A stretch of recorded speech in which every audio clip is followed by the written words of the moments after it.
अभी भी स्थिति को कंट्रोल करने के लिए जो भी आने वाले दिनों में कदम उठाने की ज़रूरत है हम उठाएंगे। तो दिल्ली में कल से हम प्राइमरी स्कूल्स बंद कर रहे हैं, प्राइमरी क्लासेस बंद कर रहे हैं जब तक स्थिति में सुधार नहीं हो जाता। और ऑड इवन के ऊपर विचार चल रहा है कि ऑड इवन करने की ज़रूरत है, अगर ज़रूरत होगी तो ऑड इवन को लागू किया जाएगा।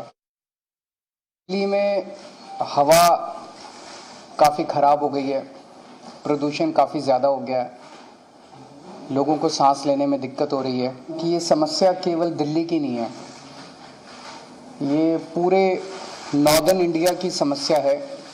पूरे उत्तर भारत में दिल्ली, चरखी दादरी, रोहतक, भिवानी, गुड़गांव, बहादुरगढ़, जींद, मानेसर, नोएडा, ग्रेटर नोएडा, गाज़ियाबाद और राजस्थान में भिवाड़ी, इन सभी शहरों में हवा सीवियर कैटेगरी में है। जितनी खराब दिल्ली में उतनी खराब इन सभी शहरों में है। इसके अलावा धारूहेड़ा, कैथल, बल्लभगढ़, पानीपत, फरीदाबाद, सोनीपत, नारनौल, कुरुक्षेत्र, बागपत, मेरठ, कानपुर और बिहार में मोतिहारी, बेतिया, कटिहार, इनमें वेरी पुअर कैटेगरी में है। तो ये समस्या पूरे उत्तर भारत की समस्या है प्रदूषण की।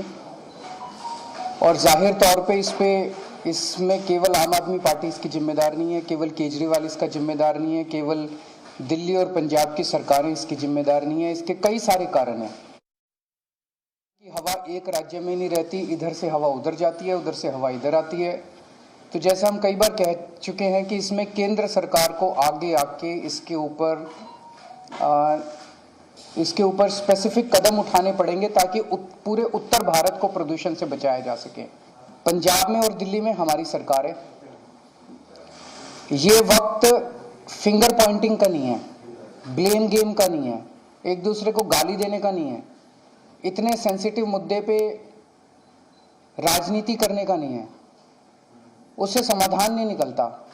हम करते रहे राजनीति, वो कहते रहे केजरीवाल जिम्मेदार है, हम कहते रहे वो जिम्मेदार है, इससे कोई समाधान तो नहीं निकलता। जनता को इससे फायदा तो नहीं होता। जनता को तो समाधान चाहिए।